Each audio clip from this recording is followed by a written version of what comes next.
Hey everyone who's watching besides Chrissy. My name is Safal and I'm going to be presenting a brief presentation on React Native performance profiling using Chrome DevTools. And this is specifically for applications that are running on Hermes, which was the new JavaScript engine that was announced by Facebook. So yeah, just a brief description on who I am. I work as an SD1 at Zomato. I'm a part of the iOS team, which is well, Zomato is one of the uh, better food and drinks apps in India, and it's currently number one on the App Store there. And but this project was mostly based around my time at the MLH Fellowship.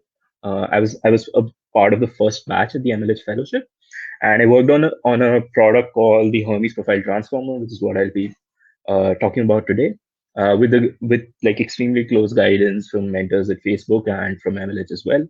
Uh, just a shout out to Jesse, Yanni, and Ram. Those are the two of them are mentors, Yanni and Ram, and Jesse was the team member that I worked with. And I'm pretty sure this project would not have been possible without their constant support. So just a shout out, I guess. Yeah. So let's just get to the meat and potatoes of the presentation. So yeah, so what is Hermes and why should we care about profiling? So Hermes is just an open source JavaScript engine which was designed specifically keeping React Native in mind. And it just beats the competitors when it comes to startup times, memory usage, and app size. And so Facebook has not enforced people to use Hermes. However, it's highly recommended because of all the benefits that come with it. The screenshot which I'm sharing right now is from the Chain React conference in 2019, where Facebook introduced Hermes, and it was just meant to have like a lot of advantages over the conventional JavaScript engines that we use to run React Native apps.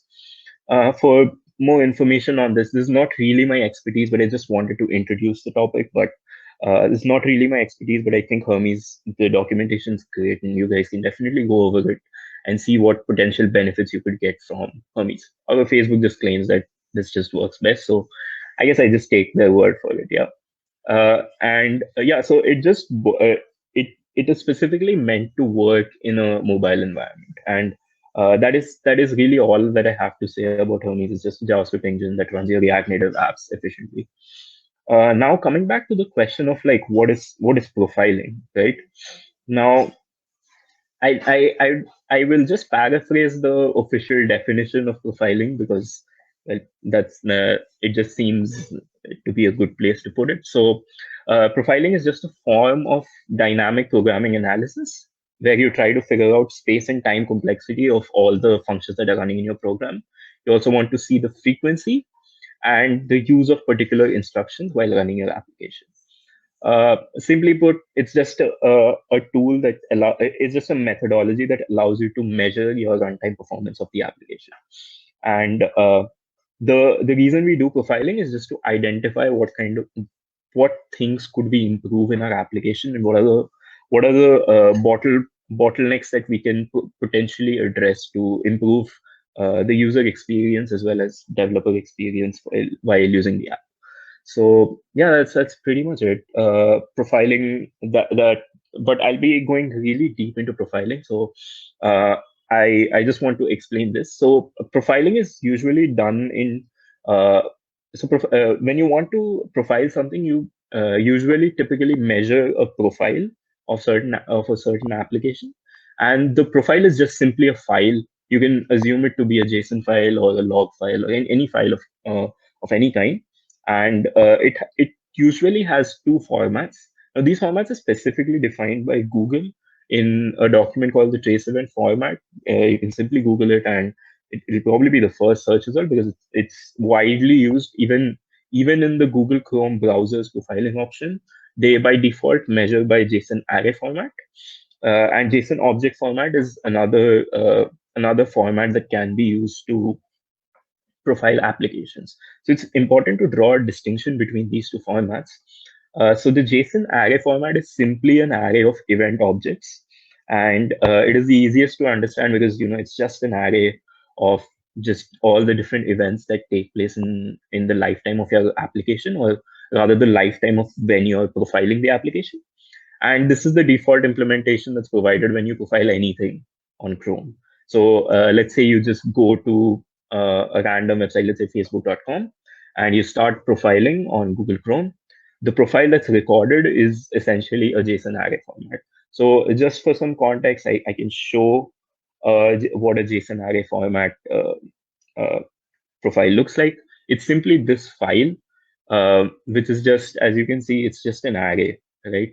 And each of the fields in this are just an event object, which comes with like a name and like phase, PID, TID. I'll be explaining all of these properties in a while, but the idea is that this is just an array, right? Now, going back to the formats, we also have the JSON object format, which is, as it sounds, just an object of events. And it has three primarily required properties. The first being trace events. Trace events are exactly what they sound like. They should be the event objects that we saw in the JSON array format.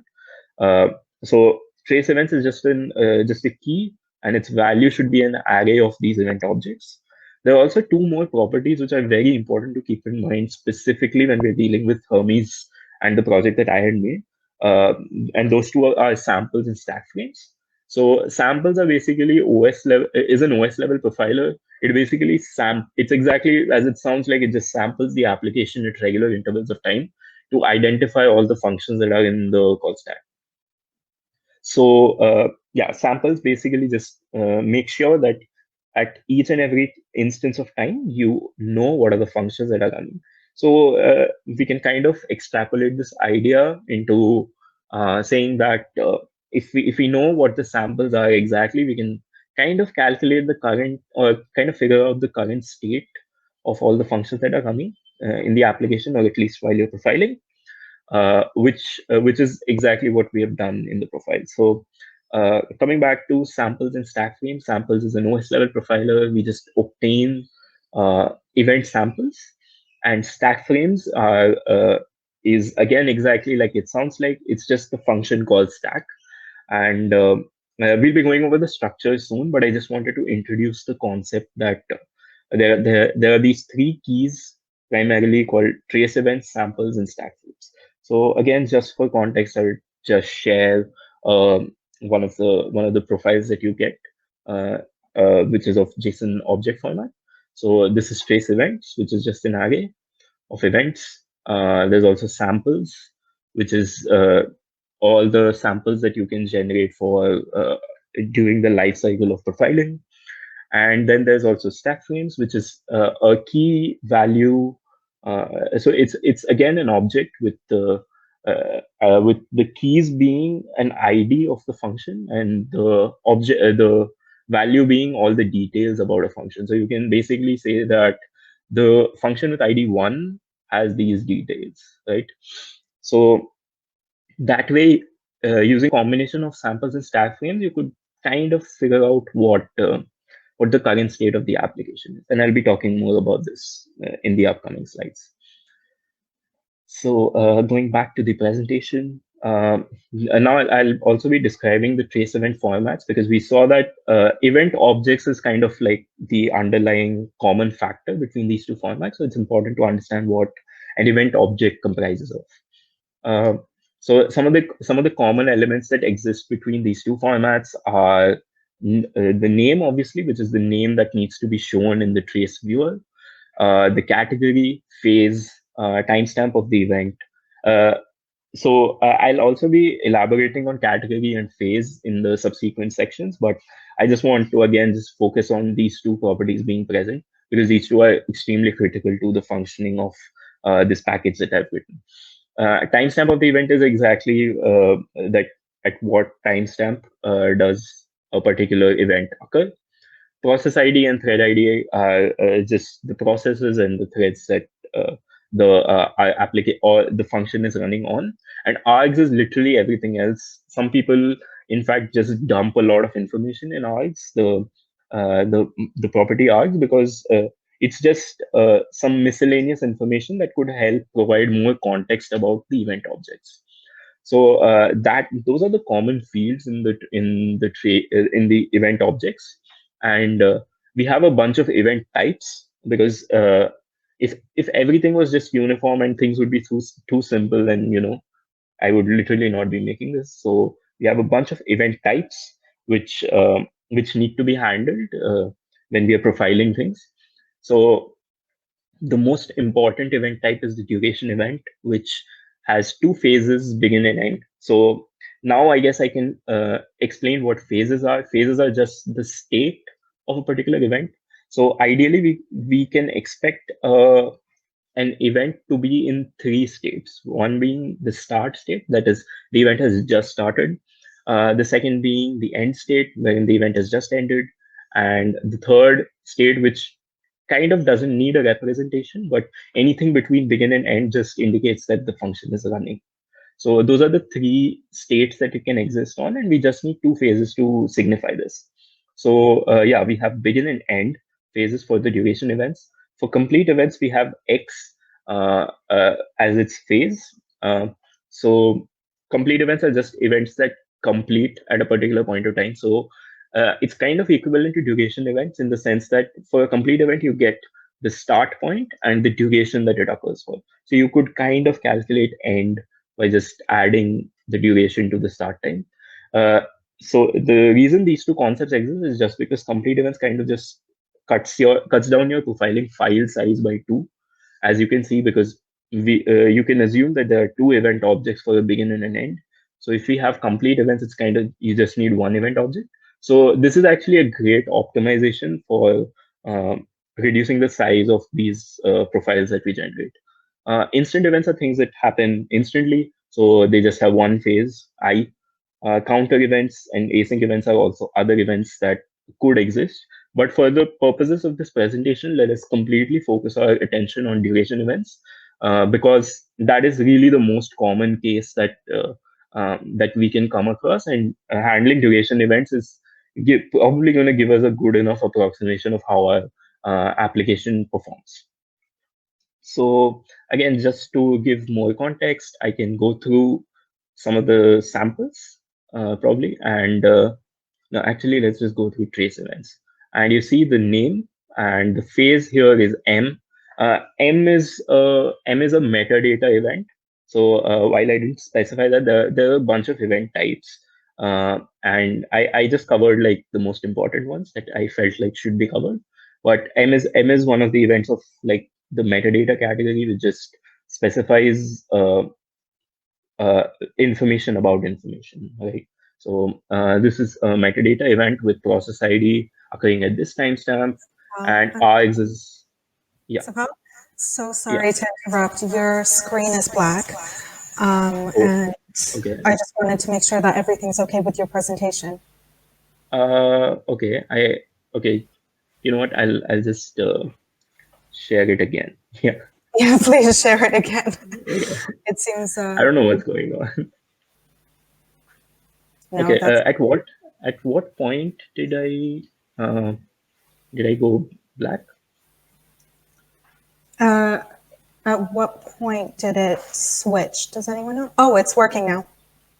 Yeah. I don't know what happened. So okay. So back to you. Okay. Thank you for that. Yeah, really sorry about that. I have no idea why that happened, but yeah.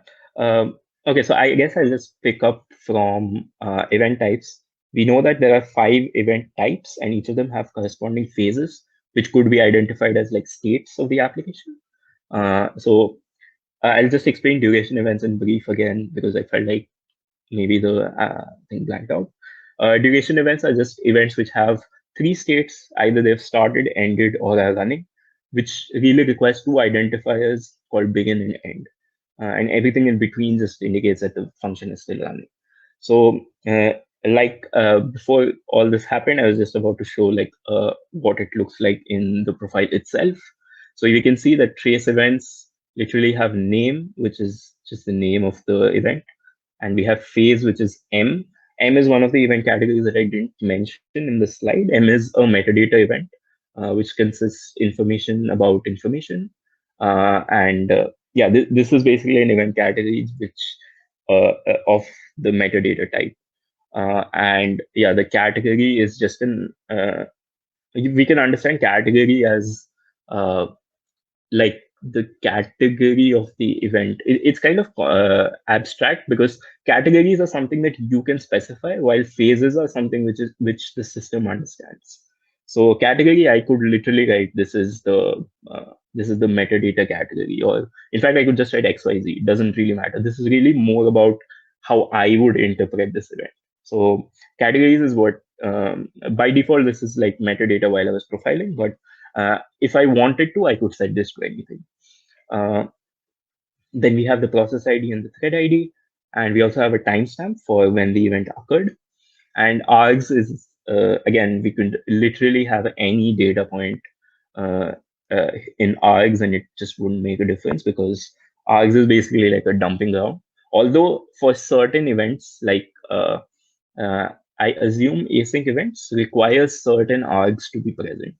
So args is really like it won't break it, but it will definitely make the profiling experience better. So you should try to populate args, but it's not very crucial to like profiling itself. Uh, so okay, now I'll get back to the presentation. Uh, Okay. So, like I said, I just want to clarify that we are going to be specifically focusing on duration events because that covers most of the cases that we need to cover for while profiling React Native applications. Uh, Now, duration events are just provide a way to mark events by begin and end phases, and there are certain rules while specifying duration events. Pretty straightforward. The begin event should come before the corresponding end event. And I mean, it obviously makes sense to have an event begin first before you end it. And you could also have nested begin and end events. That is, let's say a function A calls function B, which indicates that function B's begin would be probably after function A's event. So if, let's say, later on in the profile, function A ends and function B hasn't ended, that is clearly invalid because uh, if function A calls function B, then it has to end before function B has to end before function A ends. So these are just like some pretty straightforward rules that we need to follow. And the timestamps definitely have to be in increasing order, which is what it means to have like the E event after the corresponding B event, and the timestamp should also be in order in the profile itself. We don't want to have mixed timestamps because it doesn't make sense because there would be no other way to identify which events come first and which events come later. So yeah, within a given thread, we would want the timestamps to be in an increasing order between different events. It kind of doesn't matter, but we would still ideally want to have everything in increasing order because it makes semantic sense. While this is not enforced in other event types, it's just kind of like an accepted good practice that you would want events to be in increasing order. Uh, so yeah, getting back to the Hermes profiles, the file that I had shown was literally a Hermes profile, which had trace event samples in the stack frames. But let's just go back to that file and see what the real issue is, right? So if we see the JSON array in the earlier files, okay, so these files are really big, so they take a while to load. Yeah, so you could see like this is around 16,000 lines of stuff. And we can see that you can imagine that this event kind of just exists, right, throughout the uh, uh, throughout all the 16,000 lines. So it kind of has all the data that it needs to have to run to show the events on the profiler UI. Hello, Uh, it's me. is blank again? Okay. Your screen has gone black again. Yeah. My bad. Sorry. I don't know But what's happening. I'm just changing tools. Okay. You know what? I'll just not make the presentation like a full screen. I feel like that is what is kind of Perhaps. messing things up. Perhaps. Yeah. Okay. So I'll just share my screen again. Mhm. Can you see it?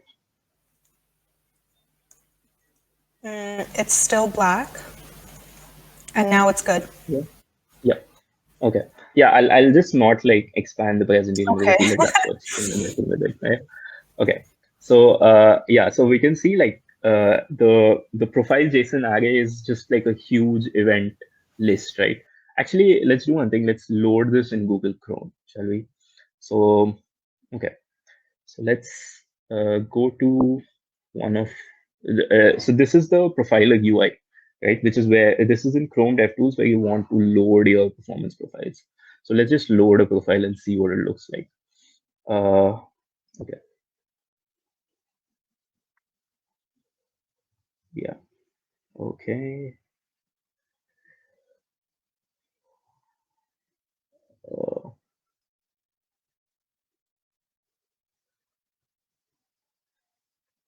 of course, it doesn't work in one go when I want it to. So yeah. Okay. So this is the one that I recorded just before coming on here of github.com. And this is like as you can see, there's like a flame chart of events that happen. So we let's like focus on this part. Maybe I'm just zooming in on at any random point, and I see that you have like this micro task event which calls an anonymous function, which calls an execute function inside it, and then there's just a bunch of functions, right? So this is ideally all of this is covered in the event objects that we had seen here. But let's try to do the same with the profiles that we get from Hermes for now, and we'll notice something which is extremely bizarre. So you see that there is literally no information whatsoever, but we noticed that there seemed to be like a lot of information in the file itself, right? So why exactly is it not being interpreted by the Chrome profiler UI? So the answer is that the trace events basically consists of absolutely nothing. Trace events is such a small object with three events. That's it. And all the information that we need is consisted in samples and stack frames, right? So this is where the problem was, and we needed to come up with a transformer which understands samples and stack frames and creates trace events. So this is the problem that we were trying to solve.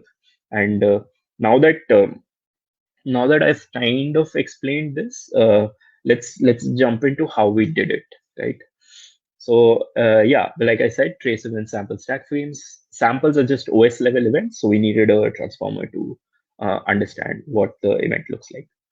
So yeah, this is just one of the samples that I've just pasted here, and this is a stack frame. So the reason to do this, I wanted to kind of uh, explain how you can get the current call stack by looking at all the different stack frames that are present at a particular timestamp. So you can see that the timestamp is 1234. It's just a random timestamp. And you have this SF key, which stands for stack frame. And you have a number associated with it, which is 2. So now if I check the stack frames property, I see that there's a key with the number 2. And there's information about the function, and the information about the function also has a key called parent, which specifies which function has called the function with ID2. So you also get the function name 1, which has called this. So because we are following the principles of what duration event specifies, we can kind of conclude that one at timestamp 1234, SF with property with ID2 is the topmost function in the call stack, and we have the function with ID1 which has called it. You know, so that way we kind of get the existing state of the application. So let's actually just go through this in this as well. So if you see samples, you see that the first sample itself at this particular timestamp has a stack frame of property 5, and let's try to search this. Yeah, and we see that this is inside stack frames, obviously. And stack frames with property 5 has a parent of 4, 4 has a parent of 3, 2, and you get the idea. So ideally, you're able to trace, you're able to obtain all the functions that are present in the call stack. I just want to check how much time is left. I hope we have enough time. Okay. So yeah, so we have samples and stack frames, and now let's just define a new term called node, which was important while creating this application, creating this package, which is a node is basically just a stack frame plus a phase. Uh, if you combine these two, you get our definition of a node. So at this particular timestamp, this function is running. So that's a node. So this ID2 combined with, let's say, is running is a node. And after we have defined nodes, let's just define two more concepts called active and last active nodes. Active nodes being the functions which are in the call stack at this particular timestamp, and last active nodes being the functions which are present in the call stack in the previous sampling time, right? Pretty self-explanatory. We get the current call stack and the previous call stack, and we also define start and end nodes, which are just events which have started at a particular point. A stack frame which has started at a particular point of time is a start node, and end nodes are just functions which have ended at a particular point of time. So I genuinely think this Venn diagram kind of summarizes our project the best. So let's say we have current nodes and last active nodes. If a node exists in our current call stack and did not exist in the previous call stack, we can assume that that node is a start node because that is when the function just magically appeared in our call stack. So we can kind of assume that the function has been called between the previous sampling interval and the current sampling interval. So we assume that this function has started at this point of time. End nodes are similarly nodes which were present in the last timestamp but are not present in the current call stack. So we can conclude that those events have ended. And events which are still running are just common between the two. So this kind of represents all the nodes and all the information that we need to create our profiler. So yeah, I think that this Venn diagram kind of just explains it best, which is why I just drew this for the sake of this presentation. So now coming to the implementations, we're going to be using this in two cases, one with the React Native CLI and the other with just vanilla JavaScript. Now, while Hermes was specifically designed for React Native, it can also be used to execute JavaScript. And Hermes can be installed on your system by using the JSVU package. It's probably the easiest way to use Hermes. You can obviously build from source, but that's slightly complicated. Let's just go with JSVU. And you can just follow the steps that come up when you let's say you npm install JSVU and you run JSVU, and it comes up with a bunch of steps where it asks you which JavaScript engines do you want to install, and you can just install Hermes like that. And after installing it, you can just run Hermes filename.js, pretty similar to how you can run node commands, wherein a node starter execution script would just be node index.js. Here it's Hermes index.js. I just left it as file name for generic purposes. And we can also see the benefits of profiling while executing vanilla JavaScript. So for the purpose of this presentation, let's stick with a very simple program. I'm just going to be calculating the nth Fibonacci number, and we all know that the dynamic programming approach just works much faster. And we can also see this by profiling. So let's just do that, right? So okay. So now that we are here, let's go to the code. This is our index.ts. I've nicely specified like a fib dynamic and a fib recursive. This is my recursive function. So let's just run like our because all of this is TypeScript. I'm just going to be running something in the background which watches for my files. Let me just close that and run it again. Yarn watch. Sorry. Right. So this is just watching for changes in this index.ts and creating a dist file, right?